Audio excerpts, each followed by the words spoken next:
Salut les amis et bienvenue sur Mali Koura TV. N'oubliez pas de vous abonner et d'activer la cloche de notification. C'est le dimanche 10 juillet dernier qu'un détachement de forces armées ivoiriennes a été intercepté par les autorités maliennes à l'aéroport de Bamako. Accusés d'être entrés illégalement sur le territoire malien, les 49 soldats pourraient être jugés. Quel sera leur sort? Difficile de le savoir pour l'instant, mais tout porte à croire que le putschiste Assimi Goïta semble vouloir en découdre avec le pouvoir ivoirien. La preuve, il fait la sourde oreille aux appels de ses autorités à qui il demande des explications pour avoir violé son territoire.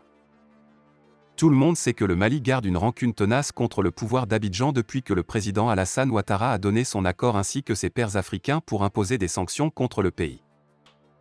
On espère que les autorités maliennes reviendront à la raison et libéreront les soldats qu'elles détiennent pour éviter une confrontation qui m'arrangerait aucun des deux pays jadis frères. En attendant la signature prochaine d'un accord bilatéral de coopération militaire, le ministre de la Défense et des anciens combattants de l'Ouganda, Vincent Bamulangaki Sampija, est en visite au Mali pour tisser des relations avec notre pays.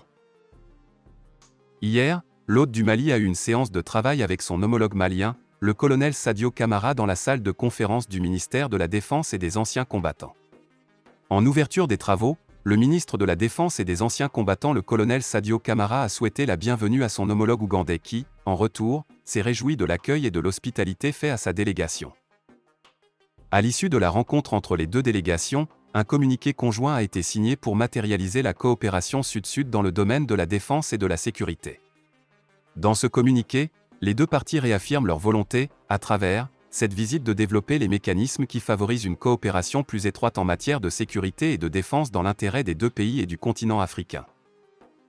Tenant compte de la nature changeante de l'environnement sécuritaire mondial, le ministre Sadio Camara a spécifiquement souligné la nécessité de faire face à la menace terroriste. Dans l'esprit de panafricanisme, le texte précise que le président de l'Ouganda, Yoweri Museveni, entend établir des liens plus étroits de coopération entre les deux pays. Le document paraphé par les deux ministres mentionne que cette visite fait suite à un engagement antérieur pris par les deux gouvernements. Le ministre Sampija a, lui aussi, souligné la nécessité de renforcer les capacités militaires, gage de stabilité et de développement des deux pays. Il a rappelé l'engagement du gouvernement ougandais à fournir des opportunités de formation aux forces armées maliennes. À l'instar des crises au Mali, Burkina Faso et en Guinée, la question de la monnaie unique dans l'espace CEDEAO s'est invitée également à la 61e conférence des chefs d'État et de gouvernement de la CEDEAO. La 61e conférence des chefs d'État et de gouvernement de la CEDEAO tenue à Accra, le 3 juillet dernier, a été l'occasion également pour les dirigeants de la sous-région d'aborder la question sur la monnaie unique, l'ECO. Face au suspens noté sur certaines questions dans le contexte de sa création, le communiqué final de l'instance sous-régionale souligne que la conférence félicite le comité chargé du programme de la monnaie unique de la CEDEAO pour ses efforts en vue de trouver des solutions consensuelles aux questions en suspens dans le contexte de la création de l'ECO. À cet effet, elle prend note de la poursuite de la mise en œuvre de la feuille de route pour le lancement de la monnaie unique. En vue de promouvoir une transition sans heurts vers le CO, la conférence instruit le comité ministériel de s'attacher à obtenir un consensus sur l'ensemble des questions en suspens, indique la source. Par ailleurs, la conférence, après avoir salué les efforts déployés par les institutions régionales pour parvenir à un cadre juridique régissant les systèmes de paiement et de règlement au sein de la CEDEAO, a adopté l'acte additionnel relatif au cadre juridique du système de paiement et de règlement de la CEDEAO, SPRC, lit-on dans le document final du sommet des chefs d'État et de gouvernement de la sous-région. Le ministre des Affaires étrangères et de la coopération internationale, Abdoulaye Diop, a participé à Bruxelles du 29 juin au 2 juillet 2022 au Forum Crans-Montana sur l'Afrique sur le thème « Dresser l'état d'un monde en danger, relever les défis les plus urgents ». À cette tribune, le chef de la diplomatie malienne a été fortement ovationné pour la pertinence de son discours. Excellences, messieurs les anciens présidents, anciens premiers ministres. C'est toujours difficile de parler en dernier lieu. Je pense que tout a été dit. Je vais être bref. Je suis là pour représenter le colonel Assimi Goïta qui est le président de la transition malienne. Je vous transmets ses amitiés. Pour être bref. En lisant la thématique de cette réunion et en essayant d'être focalisé, je peux dire que les défis les plus importants auxquels nous faisons face dans le monde, ce sont les défis liés au leadership et à la gouvernance mondiale qui sont en faillite totale. C'est pourquoi, nous n'arrivons à régler aucun de nos problèmes en ce moment. Parce que nous n'avons ni les pays ni les dirigeants ni les organisations qui ont la capacité ni même la légitimité de régler les problèmes qui se posent à nous. Si je prends le cas spécifique du Mali qui est aujourd'hui dans cette difficulté particulière, je crois que le problème du Mali est lié à une erreur géostratégique monumentale qui a été l'intervention occidentale en Libye qui a été mal pensée, mal exécutée et l'objectif n'a pas été défini. Je pense qu'on parle des conflits en Europe. Mais avant ce conflit, il y a eu des erreurs stratégiques monumentales qui ont fait qu'on a renversé un régime qui a projeté des rebelles et des groupes terroristes au nord du Mali. Ce qui a fait que le Mali a perdu les 2/3 de son territoire. Une gouvernance mondiale dominée par des approches unilatérales qui nous ont amenés dans des problèmes que personne n'assume. Aujourd'hui, l'insécurité touche l'ensemble de la région. Et, ce ne sont pas les seules erreurs, il y en a eu beaucoup. L'Irak a été attaqué sur la base de prétextes fallacieux, nous le savons aujourd'hui. Ce qui s'est passé en Syrie. Donc, nous avons une répétition de crises qui se passe. Parce que nous avons une gouvernance mondiale qui a été dominée par des approches unilatérales qui nous ont amenés dans des problèmes que personne n'assume. Aujourd'hui, si on veut repartir à la base, de mon point de vue, c'est de sortir de ce schéma d'agression, des réponses militaires, militaristes. Parce que, toutes nos solutions, même par rapport à la gouvernance mondiale, c'est de favoriser des réponses militaires. Or, nous savons qu'aujourd'hui en Afrique notre premier problème, c'est notre jeunesse. Si nous arrivons à créer des emplois, industrialiser le continent, à faire avancer l'intégration régionale, nous créerons plus de richesses que l'aide au développement peut nous apporter. Je crois que c'est ça, la véritable prévention des conflits. Si nous occupons nos jeunes, nous ne ferons pas face à ces groupes terroristes aujourd'hui, parce qu'ils n'auront pas de souche pour recruter les uns et les autres. Avoir une gouvernance mondiale qui soit inclusive. Je crois qu'il faut sortir de cette approche. Il faut que nous revoyions tout notre logiciel par rapport à la façon dont nous traitons entre nous, le président YAY Boni en a parlé. C'est la faillite de la diplomatie mondiale, parce qu'on ne dialogue plus, on ne se parle plus. On se rend compte que l'Occident même est devenu une minorité dans le monde. Il y a eu quand même des puissances démographiques et économiques importantes qui sont apparues qui ne sont pas dans la gouvernance mondiale. Comment nous pouvons faire en sorte de pouvoir avoir une gouvernance mondiale qui soit inclusive, qui nous permet d'apporter une réponse, si on veut traiter avec l'Afrique dans cette gouvernance mondiale? Il y a quelques éléments clés. Il faut qu'on sorte des politiques d'ingérence et des politiques de domination, qu'on laisse les Africains travailler ensemble, trouver des solutions. Parce que, chaque fois que les autres sont venus mettre le pied dedans, le terrorisme qu'on a, c'est un peu ça. On a notre responsabilité, mais ce sont des choses qu'on nous a amenées. Pour moi, l'ingérence, on doit sortir. On doit pouvoir respecter les Africains. Que les Africains ne soient pas des sujets, mais des acteurs pour pouvoir façonner des solutions ensemble. Ce sont des difficultés auxquelles mon pays, le Mali, fait face. Monsieur Sawari en a parlé.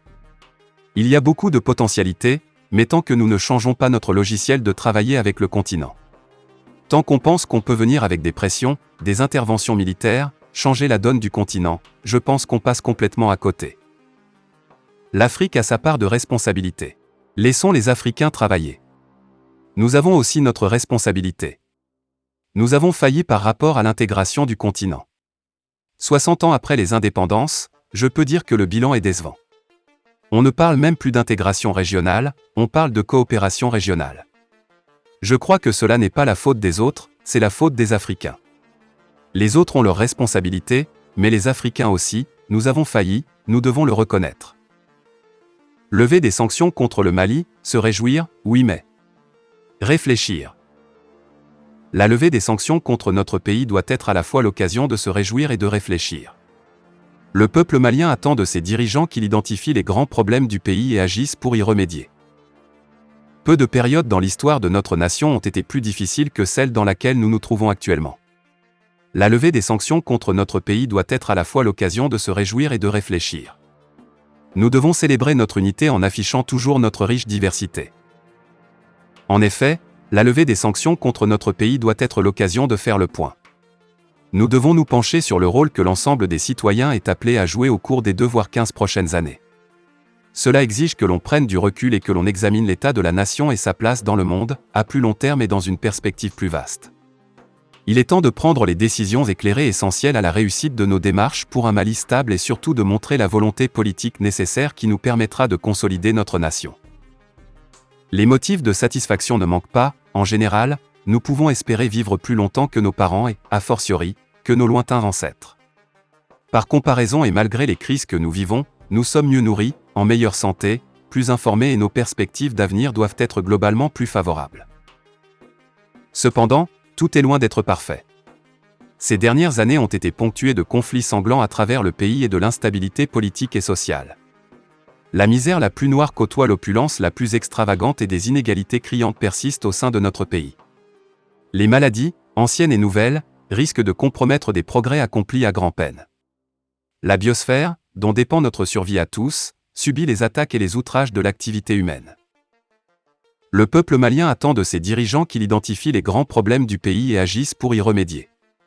Nous devons avancer avec rapidité et urgence dans nos approches politiques, mais aussi nous réunir autour de l'accord de paix afin d'obtenir des avancées significatives, car nous avons beaucoup à faire en cette période de péril et de possibilités. Il est nécessaire d'être audacieux dans nos actions et elles doivent être vitales. Et il n'y a pas meilleur moment que le présent pour agir hardiment afin d'alléger les souffrances de nos populations. Aussi, nous devons tous contribuer à résoudre nos problèmes de société. Encore faut-il que nous soyons tout fermement résolus à mener à bien notre mission commune. Nous devons nous pénétrer de la raison d'être des citoyens à part entière, nous rappeler pourquoi le Mali et pour qui notre nation existe. Nous devons en outre nous demander le type de politique de gouvernance que nos citoyens seront prêts à soutenir.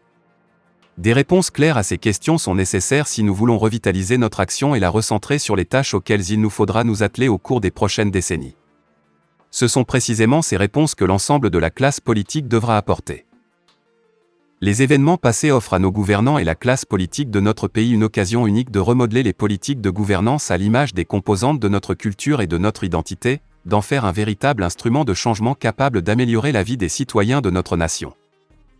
Notre objectif aujourd'hui doit être d'alimenter la réflexion et de stimuler le débat.